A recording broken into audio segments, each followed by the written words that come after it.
I like that. That's great. That's sensational. I should put that in a sticker. All right, welcome to another episode of Romance Unleashed. My name is Mel and I'm your host, and today we have Sierra Simone in the house. Hi, thank you for having me. Thank you for being here. What are we gonna talk about today? I don't know. I can't wait. How are you? I'm great. How are you? I am tired, but I'm good overall. We should probably talk about why we're tired, because we just had a big weekend. Yeah. We did the Beachside Book Fest. Which was really great. It was so great. It was his first year. It was awesome. Yeah. And Stimulant was the on-site bookstore. Mhm. And how'd you guys do? Was it a good weekend? Yeah, it was a great weekend. We just, it's like setting up a mini bookstore, so our backs are unwell.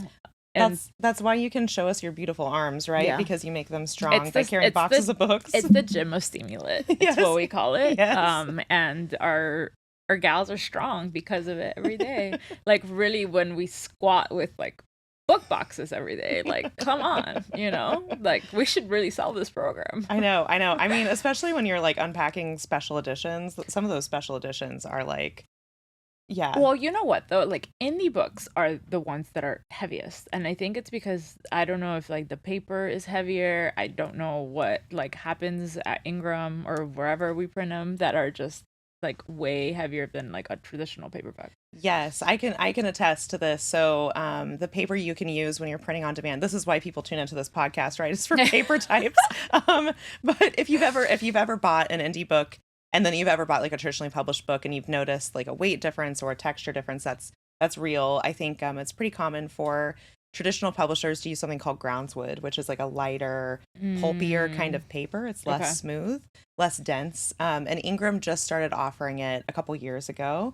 It doesn't print as clean. So if you're printing like a map of your small town or whatever, it might look a little rougher. Yeah. So it kind of depends on what you're printing, what paper is best. But I personally like the groundswood. I think it's lighter. It just feels more booky to me. It does. It does. Yeah. The other ones feel more like textbooky. Yeah, it is. And maybe not like, because textbooks I think were like glossy pages, right? Yeah. Like ish. But anyway, yeah, paper talk. Paper talk, yeah. Tune in for smoldering hot paper talk. How long have you been writing, Sierra? So I have been publishing professionally since 2012. So this will be like my 13th year. Wow. I started out in young adult literature. And I think what I was drawn to in young adult literature is that in that genre, it's like, because it's an age range rather than like truly a genre that's like defined or delimited by certain like tropes or expectations, you can really do anything. You can mash together two genres. You can write any combination of tropes or interests, and there's room for it. Mm-hmm. And so I was really always drawn to that sort of alchemy of being able to kind of craft your own storytelling path. And then when I discovered romance, I was like, oh, romance has been doing this for so long. And I luckily kind of came into indie romance right at the time where it became much easier to become an indie author. So I published my very first Sierra Simone book in 2015, like January of 2015. KDP Select was like a brand new program, the Kindle Unlimited program.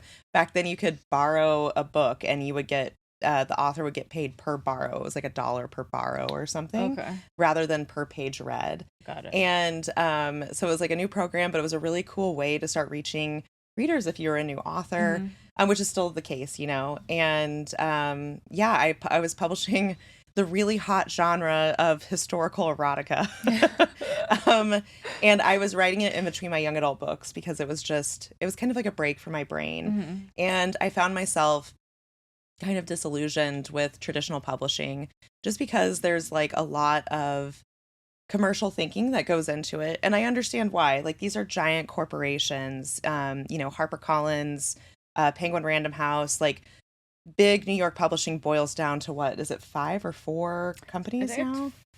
Maybe it's 4 now. Yeah, because like Simon and Schuster is like, it's like getting, but Penguin, right, was trying to buy it. But maybe, then they blocked it. There have been so many court cases about what's going to happen to Simon and Schuster. And so like they are huge companies owned by billionaires, and so they are really thinking market first. And I just have never been someone who's able to do market before story. And I don't think that there's any problem with doing that. I think a lot of people are actually able to do market than story and do it in such a creative way that they're able to bring some really amazing stories to the market. But for me, story first. And so I really felt like I was kind of falling out of love with publishing, being a published author, because I was really run down by kind of the constant, like, this needs a stronger elevator pitch, this needs to be more high concept. So I was writing these like historical erotica things for fun. And then I had another fun idea. What if I wrote a book about a priest? And an exotic dancer. Everyone's asking for that, right? Everyone. And that published in the summer of 2015. It's everything my little Catholic heart. I know, right? Mine too. Although it's so funny, people will say like, "Oh, you wrote priest. You must have had like a Father Bell in your life." I'm like, no, my priest was a guy named Father Bob. He loved the Kansas City Chiefs and Hooters chicken wings.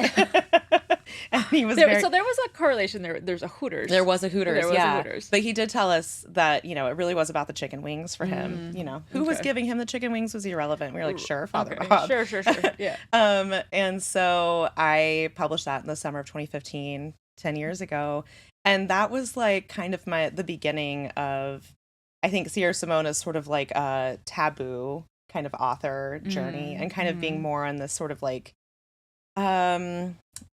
word of mouth kind of like pathway author, which I really love being. Like, there's something kind of fun about like, being, if you know, you know. If you know, you know. Yeah, it's like kind of like the best fanfics, right? It's like you wait for someone to read like the very, very popular fanfics, and you're like, okay, now that we've gotten you into like the 3-foot section of the pool, I can like pull you a little deeper. Okay, so I guess, did you always write? Like, how did YA even come into the picture? I've always been a writer, but I wasn't really planning on making writing a career, really even through college. So I did major in creative writing, but that was because if I majored in business or education, I was going to drop out of college. So I majored in creative writing instead, because I was like, I can be around hipsters in skinny jeans drinking their tea from mason jars. That's like, I can hang out with that level.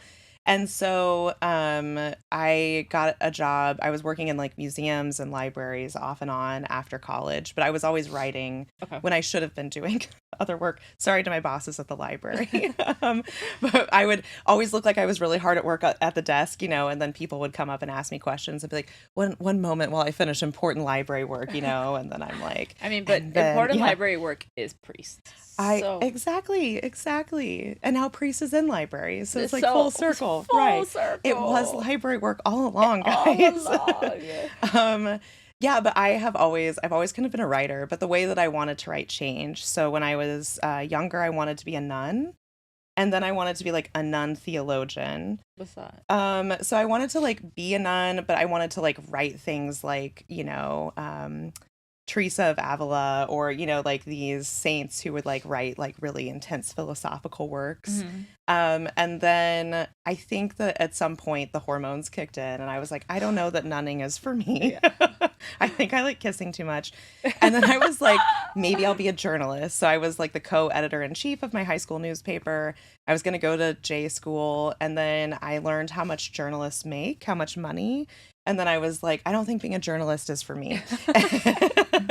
And so that's kind of when I started going into like library and museum world, because I love history, but also I love both in libraries and museums, what you're doing is you're reaching people. And so I was on the education side in museums, and I loved being able to kind of teach people about the place they lived in. It was a local history museum. And my bestie, Ashley, she's over here. She and I both worked at the one-room schoolhouse that was owned by the museum, where we would dress up like 1904 school marms and then terrify like just groups of children there on a field trip.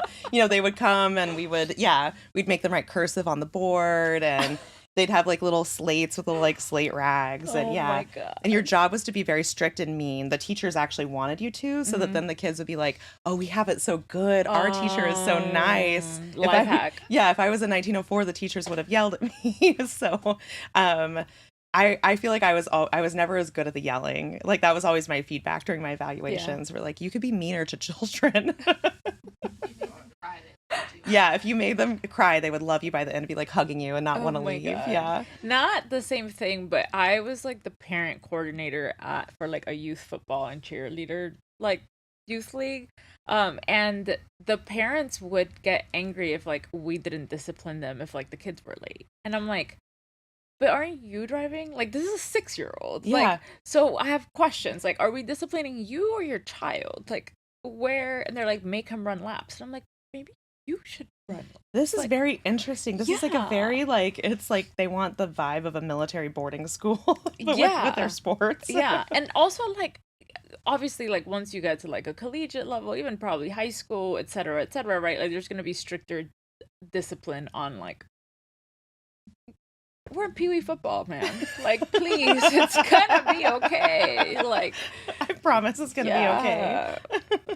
All right, so priest. I grew up Catholic, so I remember reading priest on the airplane, actually, or I was like finishing on an airplane, and I am not like a pearl clutcher, but I did. I think that like that's where I like realized like, oh, this is where like I have a lot to unpack. And I remember having to put it down like halfway, and I was like, I have to work through this. Like, I never realized how much it had impacted me, I guess, growing up Catholic. And so I was reading through priest, and I was like, I am unwell right now. I need to go confess right now. How did priest come about? So priest came about, I think, in a very like, there's like for a lot of writers, you usually have this sort of like underlying current of something inside of yourself that you're not really aware of, that you're kind of like working through. Mm-hmm. And for me with priest, it was really this tension in Catholicism, but I think it exists for a lot of religious people, but Catholicism really embodies it, where you're sort of given some signals that bodies are good, right? That you are supposed to worship with your body. You worship by kneeling, you worship by eating, you worship by drinking, by smelling incense, by seeing light come through stained glass. Like, your senses are involved. It's a very sensual religion. And also, after you get married, ideally you would have 12 babies. And so like there are some messages that like, you know, your body is meant for interacting with God. And then there are these like doctrinal, dogmatic messages that bodies are not to be trusted, that we should be suspicious of them and their desires, that physicality is sort of inherently corrupt. And this is an idea that's actually older than Christianity. Like, I think the ancient Greeks were really great about embodying this. Like, Plato sort of has this idea, right, that like the intellect is kind of like the highest form of existence, and the body is sort of like this thing that is like necessary to carry the brain around, but otherwise we shouldn't be like, it's just kind of base, it's animal like, it's the closest to animals that we are, so it's kind of like lower down in the order of things. And that really like leaches into like Christian thinking, I think, and we've really like taken that and run with it. So there's all this like shame around our bodies at the same time that our bodies are sort of like necessary to worshiping God. And so that tension between spirituality and sexuality, this sort of like gap between sacred and profane, I was really like, I've always been drawn to it. I've always been very fascinated by it. I'm a very like I'm a very sexual person. I'm like a very like, for me, my physicality is very present in my thoughts. It's like very close to the surface. And so that's such a great way of putting that. Oh, like, yeah. I'm very like, it's just, and it's, I don't know, it's always been very tangible to me. Like it's like it's filling up the container of me, is that sexuality, that awareness. And I think that the pain and like mental discomfort and anxiety that came from having to be suspicious of it, and like especially, you know, that kind of intersecting with bisexuality, right? Where it's like, I have to be doubly suspicious. Like, I can't go to confession and tell the priest that I want to put my tongue in Christina Aguilera's belly button, you know, like, because then he'll know, right? And so you're already having to start like locking things about yourself away. But then you're supposed to like, you know, get married to a man and then have 12 babies. And so like this tension I found really uncomfortable. And I've always been like drawn to sort of like the edges of things, or like liminal situations. I think that's why I like writing taboo and forbidden romance, because I like the idea of like, you know, there are these places where we shouldn't, but what about these two people? Maybe they should, you know, like maybe I can write a story about that.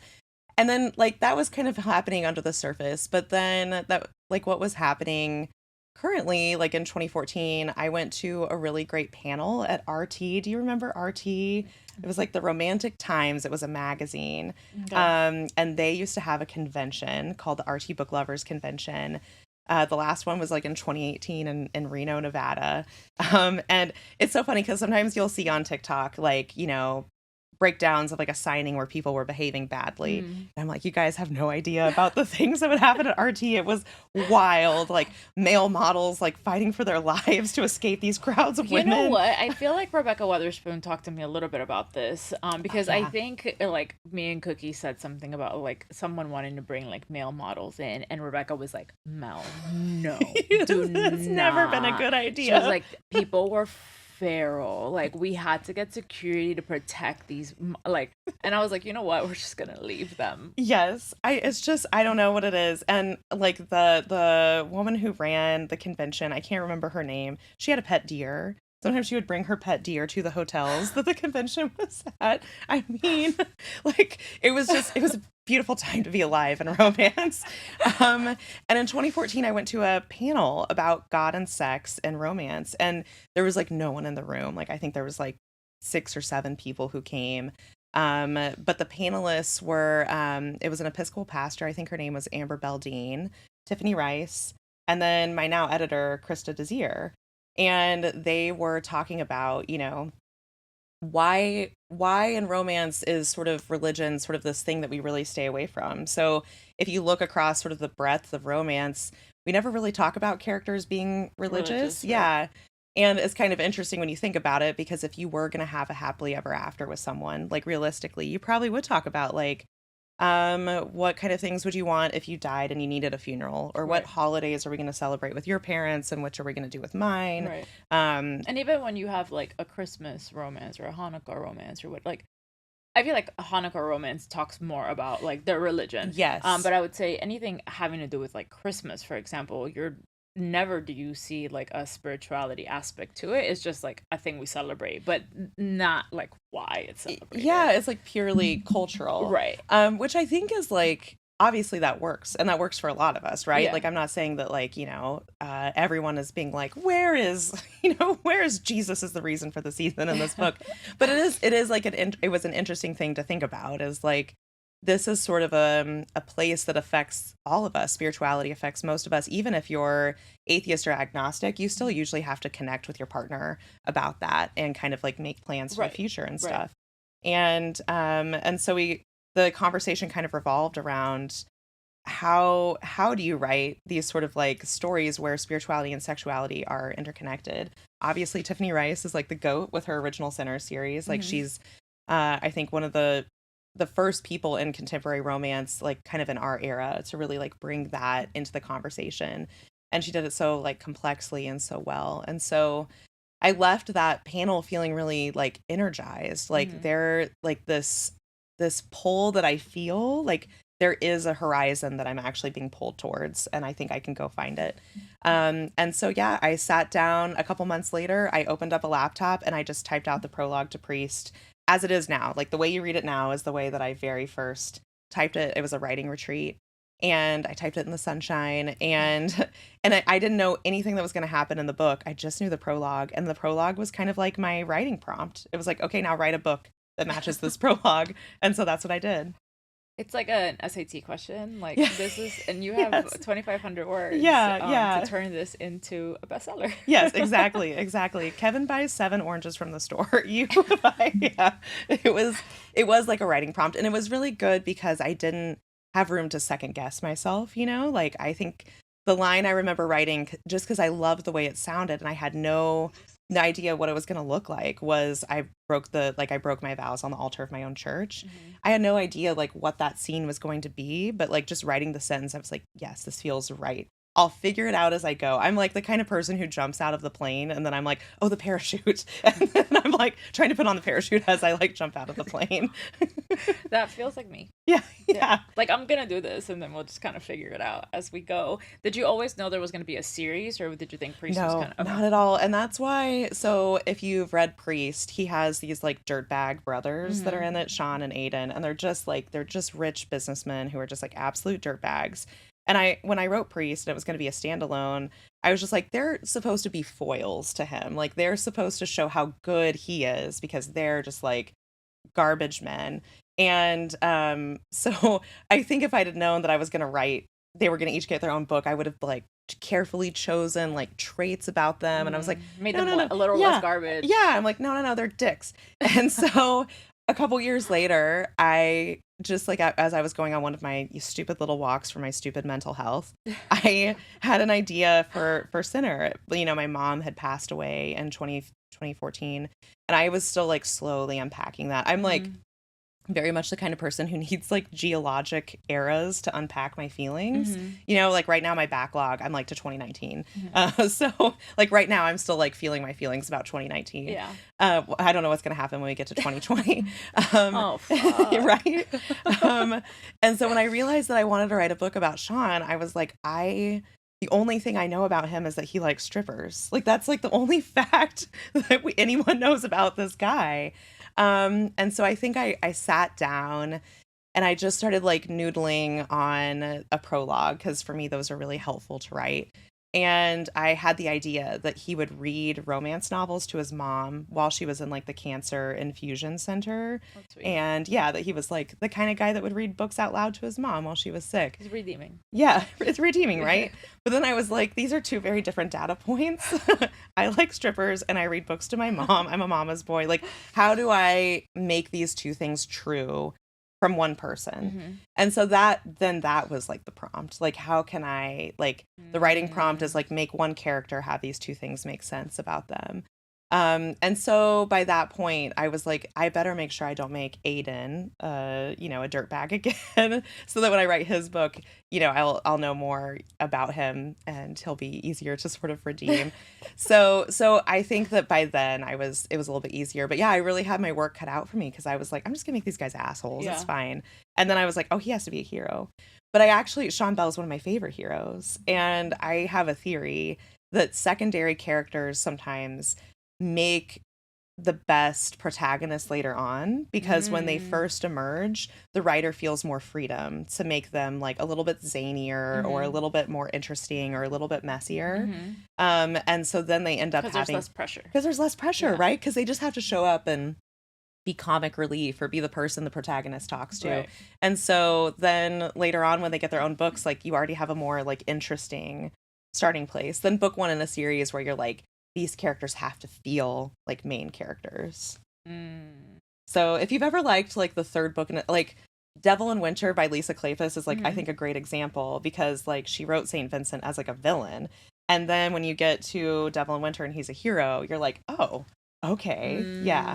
I can definitely see that. I feel like there's a few series where like you meet side characters and you're like, what? And then like Penelope Douglas. Yeah, yes, exactly like Penn Douglas. Yeah, I completely agree. So anyway, if you've ever been like recommending a series to someone, you're like, okay, well, read book one, but really, I'm making you read this so you can read book 3. Yeah, book 3. That's why. What was, I guess, you know, growing up in a religious household and then now writing taboo romance, when did your like lives merge? Is it something your family knew right away? Yeah, so I have like an interesting path to Catholicism in that my family's not religious. And I went to a Catholic school because of kind of like the part of town I grew up in. My parents were like, well, I think we'll send her to private school because like I was in South Kansas City, like the schools weren't super great at the time. And Catholic school, if you don't know, is kind of cheap. It's like not that kind of private school. It's like the cheapest kind of private school you can go to. And so I went there. I think third grade was the first year I was there. And I remember walking into the church and doing mass for the first time. And very confusing, by the way, if you've never gone to a mass and then you just like pluck an 8-year-old into it and you're like, why everyone's getting up, everyone's getting down. I think if you pluck anyone into a Catholic mass and they've never been to one, you're like, wait, we were kneeling now, or like, and then you do the cross like 3 times. Oh yeah, and there's like there's so many different kinds of crosses you can do. Yeah. Well, and it is like riding a bike though, because then even if it's been years since you've been back, you go to a wedding or a funeral and you remember. Yeah, I went to a funeral like last November, and I hadn't been to Catholic mass in years, and it all came flowing back. Yes. Like, it took like 1 second for me to be like, oh, we're getting up now. And then I'm like, oh, I remember how to do this. Yes, exactly. Okay, now it's time to shake hands with everyone. Yeah, so I walked into the church and I was like, wait a minute. Everyone feels bad about themselves here. It smells nice. There's a naked man hanging on the wall in the front of the room. Like, sign me up. Like, I actually, everything about this religion makes sense to me. And so I converted to Catholicism on my own when I was in 8th grade because I thought that it just like it matched how I felt inside already. So people will talk about Catholic guilt kind of being imposed on them. I'm like, no, Catholic guilt freed me from the guilt inside of myself because it finally like echoed something I already felt. I've been diagnosed since with obsessive compulsive disorder, and there is actually something called religiosity in obsessive compulsive disorder. And I think probably what I felt was like the beginnings of like that OCD. But Catholicism has an answer for OCD. You know, it's like if you feel sad or guilty, pray Hail Mary and then you'll feel better. You know, like it's like it has an answer. And so it really it like soothed something because there soothed was me. like Yeah. this is a you can do this and then you will automatically be this. And Yes, because, and I'll say this like, and then I'll try to veer back on topic, but when I was in high school, I fell in with a bad evangelical crowd, and I was hanging out with some of these like evangelical kids, and evangelical Christianity doesn't have that answer. You're just supposed to exist in that guilt or in that shame and the sort of fear that you've sort of lost your salvation. So for me, Catholicism is like really healthy in the sense that they're like, yeah, just say a few Hail Marys and then you can like release yourself from this anxiety. Where other strains of Christianity are like, no, you must live in fear that you have like lost your connection to God, that you've lost your ability to go to heaven. And that fear is usually weaponized as control by religious leaders. But so my family's not religious. So when I started writing Priest, I didn't tell anyone because it was like, you know, like a little high heat. Right. And my dad, A little high heat. Just a teensy That's what we bit. call it now. My dad walked into my office one day to see a new computer I got, and I had stacks of Priest on the shelf. And he was like, what's this book, Priest? And who is Sierra Simone? Because I recognize both of those names because Sierra Simone's not my real name. Right. Sierra is the street I grew up on, and then Simone is my real middle name. And I was like, okay, Dad, I got something to tell you. I was like, before you get mad, I just want you to know that I just won the Best Left-Handed Read Award on Facebook. And then he thought about it for a moment. He said, you know, whatever you do, do it well. And I was like, thanks, Dad. So yeah, they're very supportive. They're not reading my books, but they're, you know, like conceptually supportive. They've never picked one up. No. Okay. Good. No. The Christmas ones though, my mother-in-law did pick up the Christmas one. She hasn't read them. Which are filthy. They're still pretty filthy, which is why she hasn't read them, but she has them. Those ones are on her shelf. Like when we talk to people about them, like even like throughout the weekend, this weekend, we're like, it's like Hallmark After Dark. And they're like, oh, and I'm like, not like After Dark, actually. Like After Dark. Like it's not like, it's high, like, just pick it up. Just take it, please. Have you ever bought a packet of lube from a quarter vending machine in a bathroom? That's the After Dark we're talking about, you know? It's Hallmark with lube.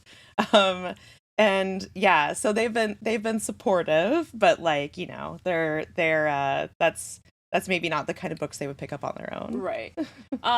What has the journey been like for you, or I guess like maybe some of the most surprising like takeaways from your readers in that, you know, I feel like romance helps us embrace our sexuality. And I think that there's also a like, it's similar to a Hail Mary, like kind of releases some of the guilt that you feel when you're reading romance and you're like, oh, this is like people are experiencing these things, like it's not just me.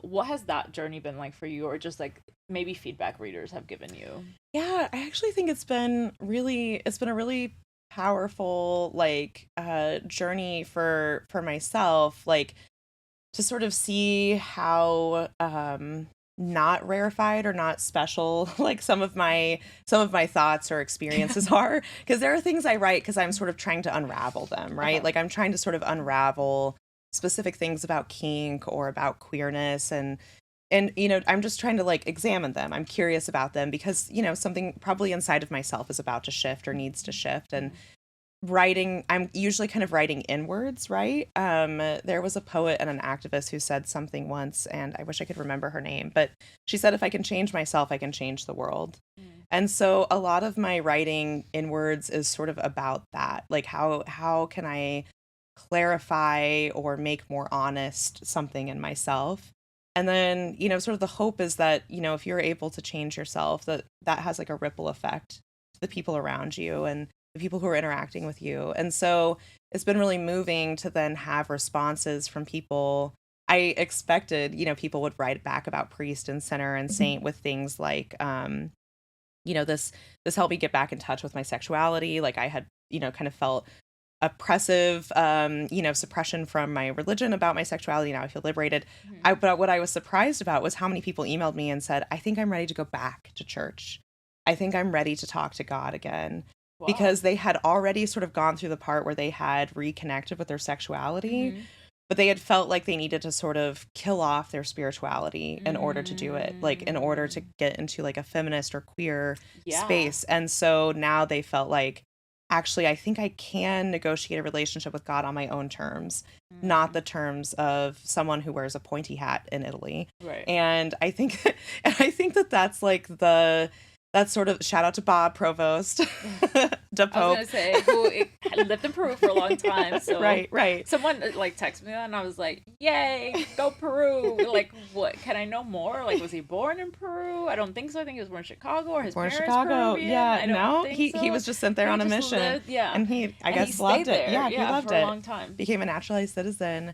So I think a lot of people like, feel what we're given is this idea that your connection with God, your connection with the numinous, even if it's, many gods or just the divine, has to be mediated by rules, by someone else's rules, by someone else's authority.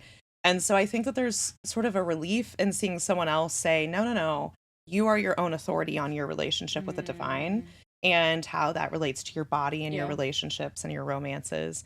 And so that was like really, really moving. And there's been, to Saint in particular, there's been a lot of queer Catholics who've reached out to say, like, I'm still here. I'm still in the church. I'm still trying to participate in church life while I'm also, myself. And like, Mhm. that tension, that friction Yeah. is something that they're living with and they're carrying. And they felt like Saint was like a release of that, right? Yeah. To kind of like see the experience mirrored back. And so like those have been just really powerful moments to be like, okay, like these are stories that are connecting with people who are in similar curiosity spaces Mhm. that I am about Yeah. like how our sexuality and our spirituality melds.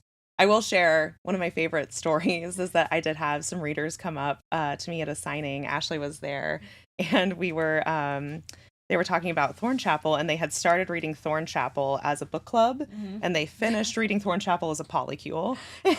And I was like, all right, like Yeah. this is what I'm talking about. Like, let's go.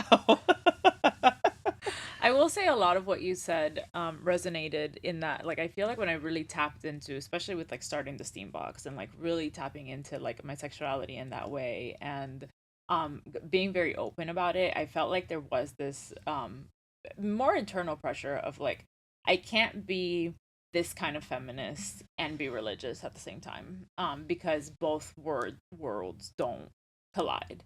And being able to find that like home of like what my relationship with God is and, like does not take away from how I embrace my sexuality and how those two worlds merge is like a really fascinating journey.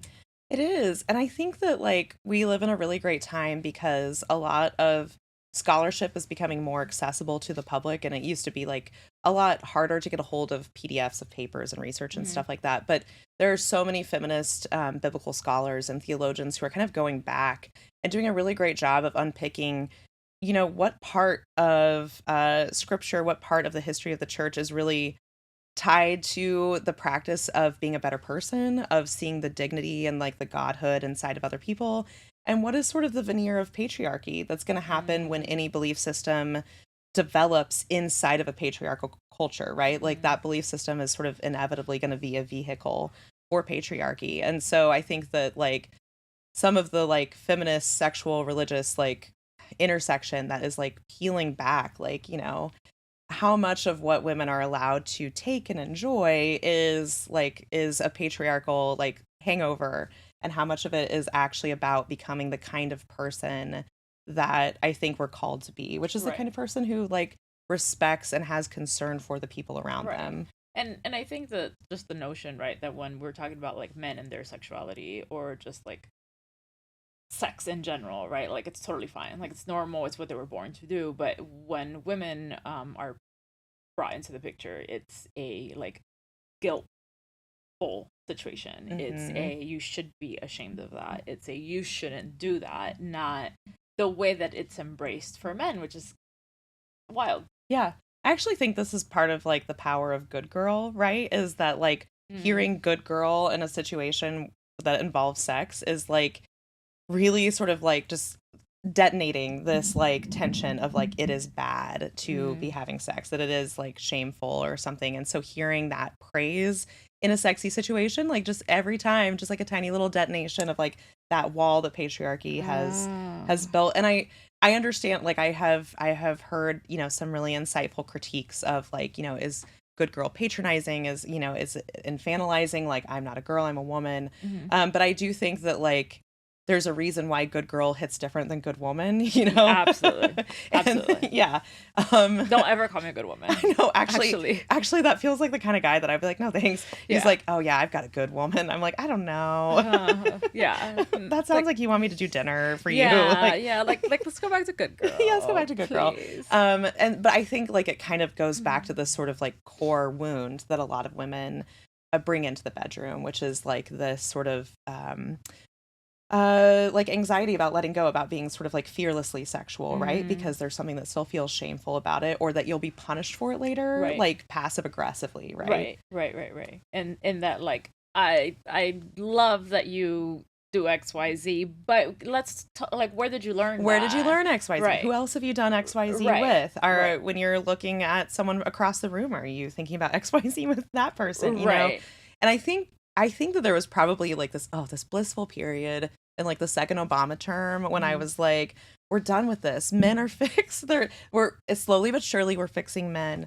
And actually, YouTube and TikTok have showed me like listening to some of these like masculine oriented podcasts where I'm like, oh no, they're still sort of promoting this idea, right? That you Yeah. sort of have control over your partner's sexuality, like where it's going, where it's been in the past. Like those are still things that you're allowed to be worried about, Mhm. and not for me. Yeah, and I think too, right? Like you are like the role of a woman in some eyes, right, would be that you are there to like have sex, breed children, right? Hmm. Hmm. And so like please your man. Yeah. But like how where do we learn to please? Like you are because you're not teaching it. No. So like where was I? Pornhub? Like Yeah, yeah, right, right.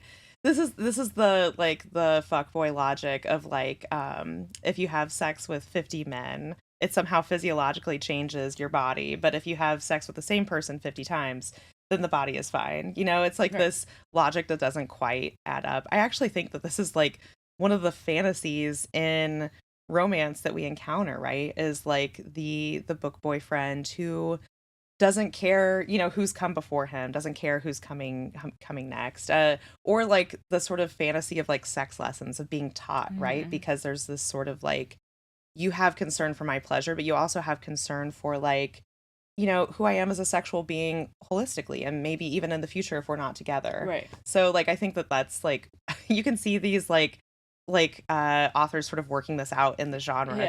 too. You went from publishing indie to now trad, so we would call you a hybrid author, right? Yeah. For those who might not be familiar with the term, how has that shift been for you? So it's been really interesting. Like I think that there's a feeling that with indie publishing, it's more work because you are the whole apparatus for publishing. You're the whole engine of the business. You are Mhm. doing with indie, like ideally you're not designing your own covers unless you're already like a cover designer, Mhm. but you're in charge of commissioning cover design, you're in charge of hiring an editor, in charge of formatting the book, uploading it. Everything is like on you. So it should be more administrative work. When you go with a publisher, the feeling is like, I'm offloading this administrative work to someone else and I can just write the book.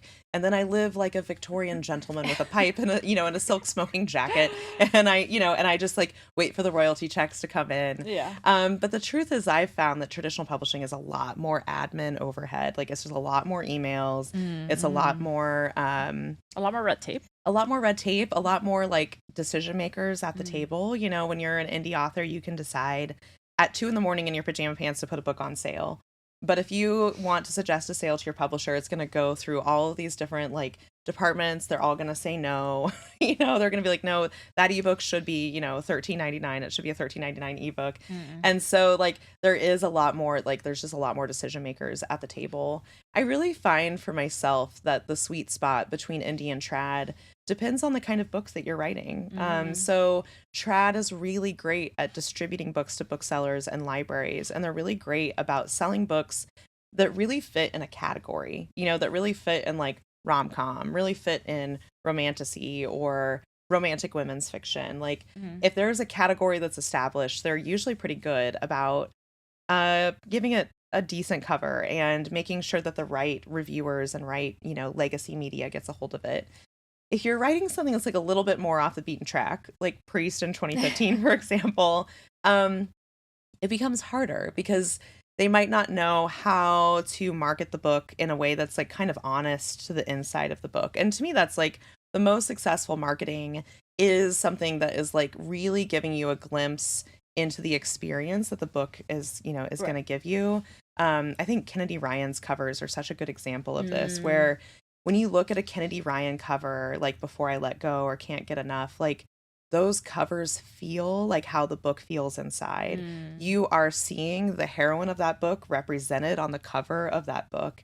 And you can trust that the book is going to have that echoing representation throughout the text.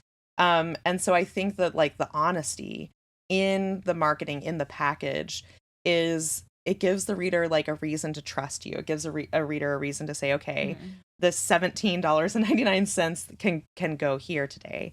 And but there is sort of a tendency in traditional publishing to kind of go back to what they already know works very well and to kind of maybe give books covers that they feel like are safer. So with Priest, I was like, no, I just really feel strongly that there needs to be a sad nipple on this cover. I wanted the blurb to be unapologetically what it is. And I kind of have a philosophy, which is like bad marketing strategy. Don't listen to me, young authors watching this podcast, which is that I kind of want readers to say no to a book before they buy it. I kind of want readers to be like, you know what? This says Priest. He talks about breaking vows in the blurb. I don't think this is for me. Or Thorn Chapel, the original cover for A Lesson in Thorns is very breasty. Yeah. And what I loved about it is the people who look at it, and if you've seen the cover, there's an entire rose like going down her torso, and the thorns have chafed. They've left red marks kind of down her skin. And there are people who look at that and they're like, I don't need to know anymore. This is not for me.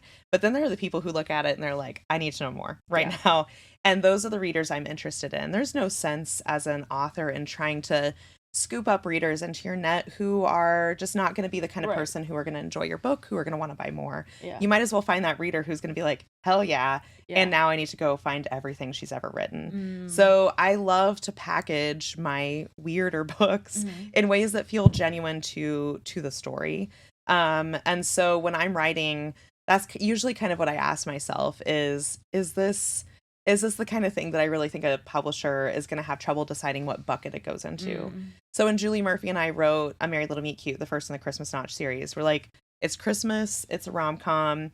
There are a few things in there that kind of push it a little bit further out towards the edges. But for the most part, we trusted that a traditional publisher would know what to do with it. And really, I think that they did. And so I'm so happy with our publisher. I think we made like a great decision. But I felt a difference coming back from having been a young adult as a young person, as 24 or 25. It was the first time as a woman that I had ever been in like a high stakes professional position, and advocating for myself was not something I'd ever learned.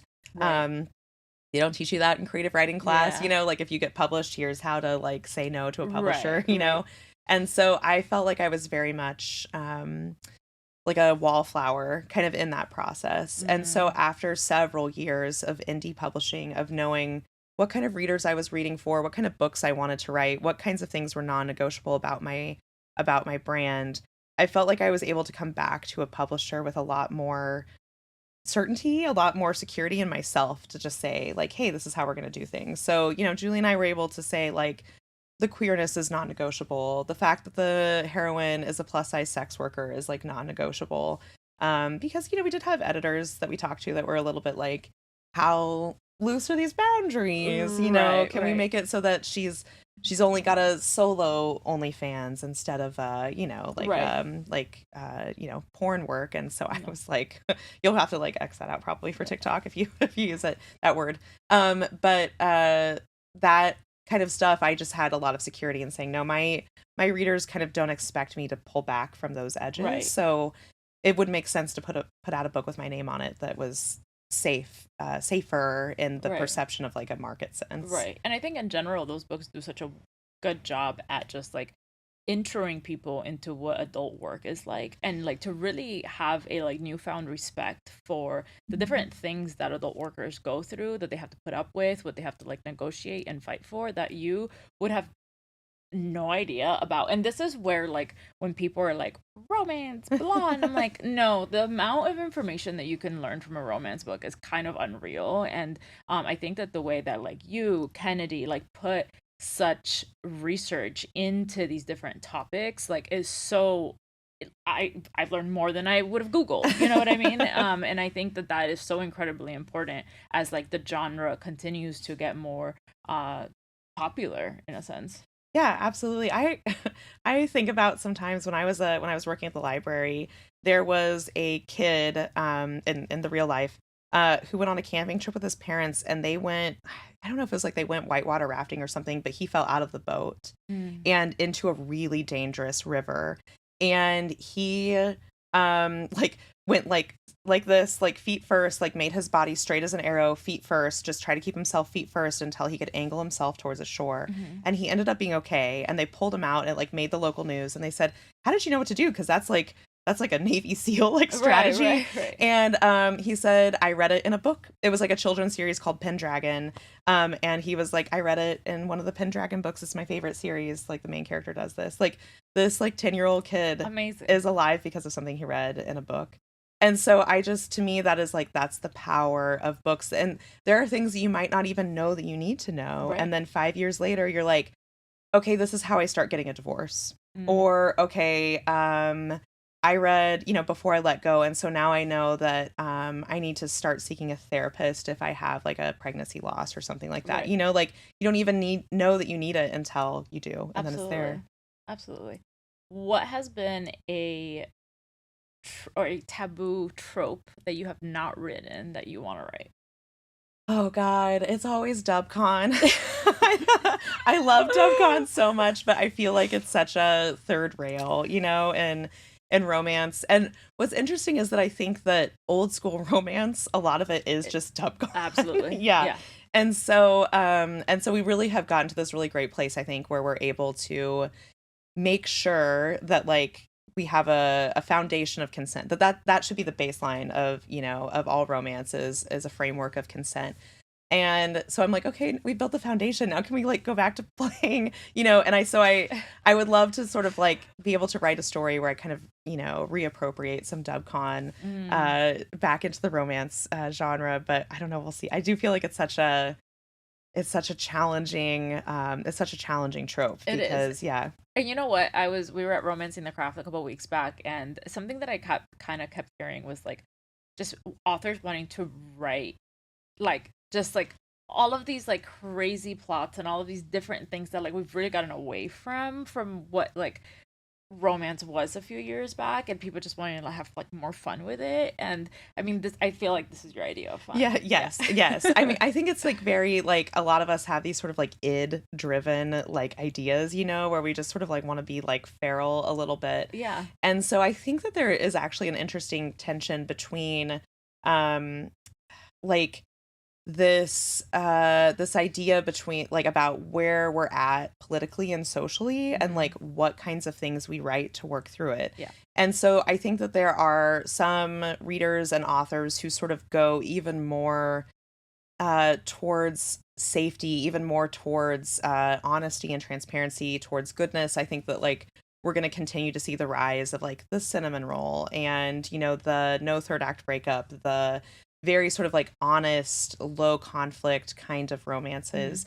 And then I think there are some people who cope with hard political and social times by just going like fully id. Feral. Yeah, Yeah. just like feral. And I think Fated Mates a long time ago had talked about this in context of like post 9/11, the rise of paranormal romance after 9/11, that it became this sort of like playground subgenre where you had the freedom to just do really unhinged stuff, right? Because they're vampires, so like, or they're werewolves, or they're leopard shifters, or Right. whatever. So like, you can kind of get a little wild with things, and so I think that we're in it right now. I think that this is part of why dark romance has been on an upward trajectory, is because there is this like just need for our id. Yeah. And for me, I personally I like darker themes because of the catharsis. Like for me, even as a kid, the stories I was drawn to were the sort of like V.C. Andrews, Clan of the Cave Bear, like these really like just like messed up stories, because for me that catharsis was what I was searching. I wasn't searching for comfort.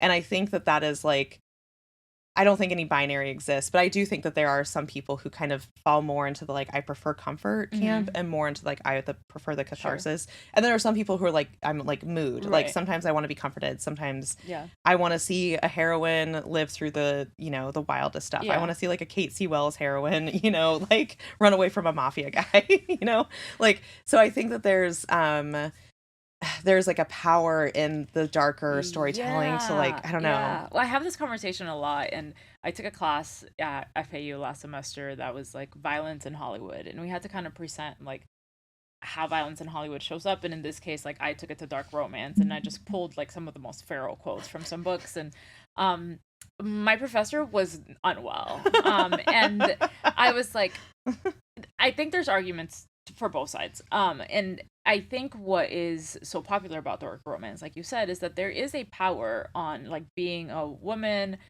who is writing these, because you're taking the power back. At least that's how I see it. And I think obviously there's like a responsibility with it.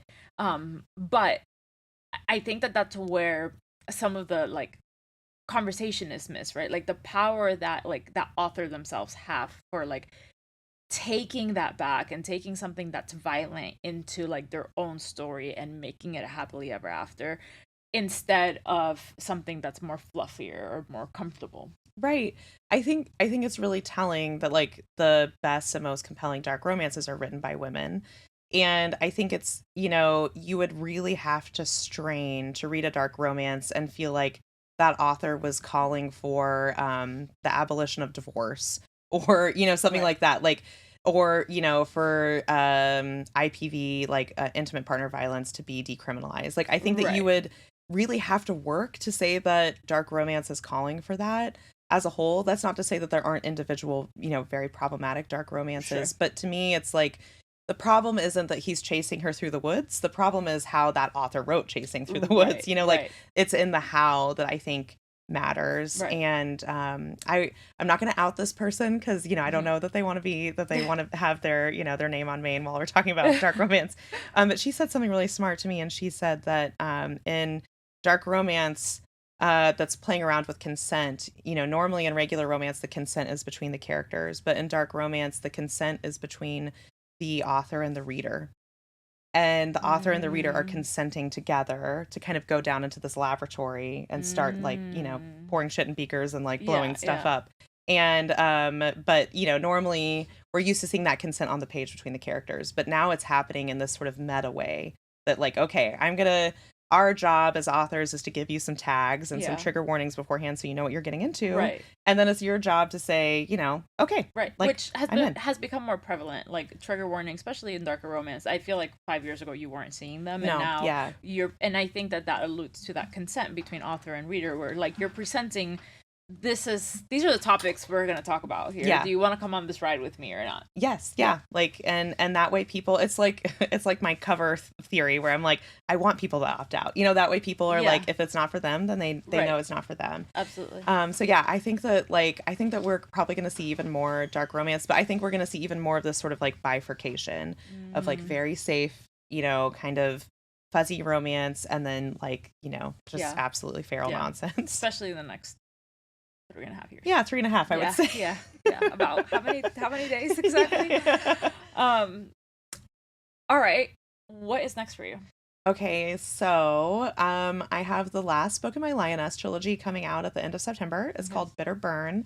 That is a contemporary and kinky retelling of Tristan and Isolde, where I fix everything with spanking. Spanking, and everyone kisses. It's not a love triangle. It's should be a tagline. That should be a tagline. I fixed Flavia? it with spanking. And I actually feel like I was making this comparison in my comments a couple weeks ago, but I think of my new Camelot trilogy as like the parts of Romeo and Juliet where they're like crying in a tomb because they think the other one is dead. The Lioness trilogy is more like the parts of Romeo and Juliet that are sword fighting and bad decisions. And so I think the other thing I compared it to is like, it's like watching a John Wick trailer with your hand down your pants, you know? So it's not going to be as like heart-wrenching as New Camelot, guys. It's going to be fine. Stop worrying. And then Julie Murphy and I have another raunch com coming in January. This is a brand new series. It's called Fundamentals of Being a Good Girl.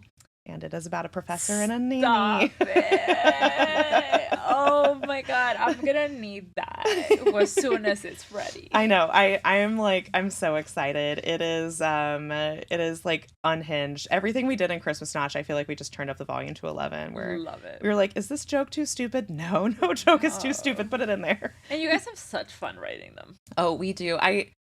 I think that we really decided early on that we wanted these books to feel like a slumber party. Like when you were reading them, we wanted you to feel like you were in the slumber party. Well, and I think after conversations I've heard between you two, like now when I read them, I'm picturing you sharing a pie. Like that, like I'm like in bed with you and I'm like, they're sharing a pie. That's what we wanted. That's what we wanted. Like you're in bed with us. It's 2 a.m. There's like, you know, a made for TV movie on that's like barely watchable, except when you're watching it with friends. It's the best thing you could possibly watch. And then eating just like a pie balanced on your boobs.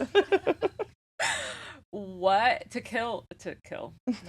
finish? Fuck, marry, kill. Okay. Your favorite tropes.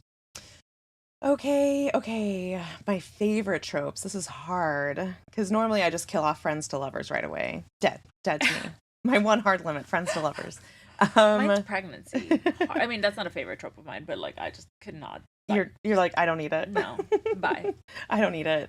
Okay, so what do I like? I like a forbidden romance. I like an age gap. What else do I like? Gosh, I'm trying to think. Stepbrother. All right, we'll do a. We shouldn't because we do Christmas together. So I think that I would. I'd marry forbidden romance because they're always going to keep it interesting, right? Always. And then I think that I would. This is so hard. I'm an age gap American, so I'm like age gaps. Okay, you know what? We'll kill age gap because I get to do it in my real life. I get to be like, you have more gray hairs than I do.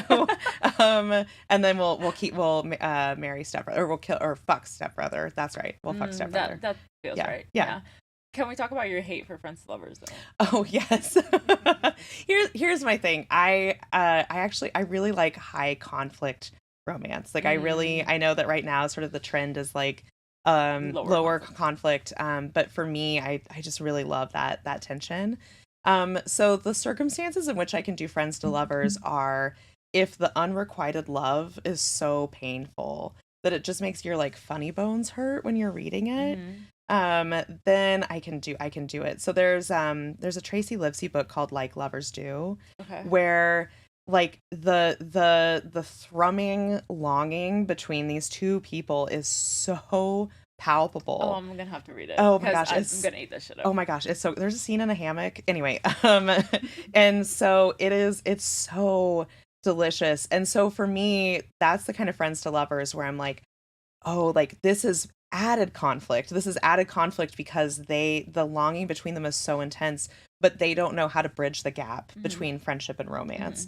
And so that to me is like, okay, now you've made things like more delicious rather than sort of a like, I don't know, I woke up one day and they were like less ugly to me. I don't know, like, because I'm always like, why now? You know, like why, if you've known this person a long time, like why did you only just now realize that you want them? So I can do friends to lovers if it's like, Tracy Livesey, or I think PK Borson's Love Light Farms is another friends to lovers where the unrequited longing is so intense that I'm like, okay, this is making things, I just want to make them feel worse. As long as they're miserable. Yeah, like it has to be more angst.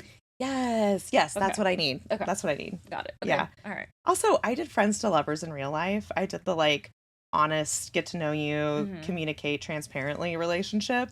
So now I just want to read like people being just like toxic to each other. I love it. Where can people find you? Okay, they can find me online. My website is thesierrasimone.com, and then I have an Instagram that's the Sierra Simone and a TikTok that's the Sierra Simone. It's all going to be content Flavia's put together. So Flavia manages both accounts. If you DM them, you're going to get Flavia. Flavia will answer your DM. And then Which is like spectacular for you. I love this for you. I know. It's actually kind of great because sometimes like I'm such a hermit naturally, which people don't know because Flavia is always posting really great content. So people are like, oh, you must know everything. And so sometimes I'll get like internet discourse, like a message in a bottle to my island, it'll be like 2 weeks late and they'll be like, oh my God, did you hear about X, Y, and Z? And I'll be like, no, I didn't. And then I'll go on to Threads and I'll be like, oh wow, that's wild. And there'll be like 4 other things that have happened since then. And I'm like, wow, like the pace of the things on Threads is like, there's a new thing every 2 days, Remind me, you're a Cancer. Yeah, I am a Cancer.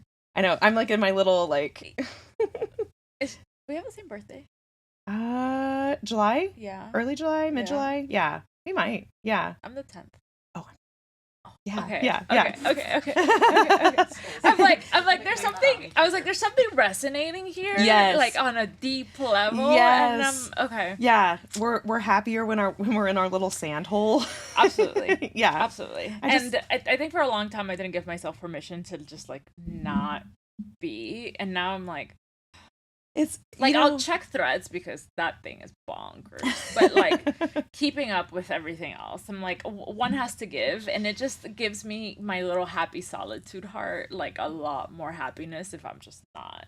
I think for Cancers, I think we're very easily emotionally knocked off kilter, and so like it can be very easy for me to be sort of disrupted in and being able to enter into a creative space, and like go right after like feeling something strongly. And I also think I have to think a little while about things. Like I can't really hop on and just like give a take. Like I kind of have to think about things for a couple days, and then by then like it's over. Like take time is done. Right. And so yeah, I'm very similar where I feel like I thrive best in sort of a low to medium information space. And what I found is that the people who thrive in the high information zone will bring things to you if they feel like you would be interested in it. Yeah. So it's kind of like having like a curated Threads because then people will be like, that's our Steamy Lit chat. Like our social media manager Izzy, she'll just start sending things like, I just saw this, like here you go. And they're like okay, that way I don't just have to I don't have to be on there all the time. And so that is one of the like really useful things I've learned after doing this for a while, is that you can trust people to bring things to you if they think you need to see them. Right. But if it doesn't energize you to be like in that space constantly, I think it's wise to start looking at like, where can I be where I am energized to be, in my store, like writing, like stuff like that. Or like I like long form, slower stuff. So like I really like newsletters. For me, newsletters are like a really great way to sort of keep up on these sort of like bigger overarching themes, like socially or politically. Well, so have you subscribed to the Whistle Down, like the Threads Whistle Down lady? No. I think her name is like Jane or something. I can't remember. She's like whistle down something on Threads, and she puts all like the wild bookish shit that has happened. And Oh, like a roundup? Yeah, and she has a that's great. Substack. And she put some of it on Threads, and then the rest you have to read on her Substack. But like everything that you need to be up to date on. Genius. Yep. Genius. I Okay, know. I'm gonna do that, Yeah. because like that is like I want to have like I never want to disengage from discourse, because I personally have learned so much like over the last 10 years Mhm. by like listening to these conversations, like as we're talking about making publishing more inclusive, and like how we can do that in a granular way, like Right. how authors can participate in making publishing more inclusive, like how we can, you know, decide what panels we're going to be on by just making sure that organizers know, like, this is not a seat that I need to take up Right. if there is an author with like a marginalized background who Right. would be better served by, Right. you know, like these small granular things that are like concrete actions. Like Mhm. these are all things I've learned from social media. And so I never want to like totally disengage, because it's helped me personally so much. Yeah. Try to be a better ally and just try to make the space around Yeah. me as, you know, as best as I can. Right. But also like it would be a full-time job, I feel like, to Yeah. to have absolutely. to look at everything all the time. Absolutely. Well, Sierra, thank you. Thank you. for coming Oh my gosh, thank you. on. And your cute store. Thank you. For those listening or watching, you can subscribe to Romance Unleashed on YouTube, Spotify, Apple, and you can follow us on social. Bye.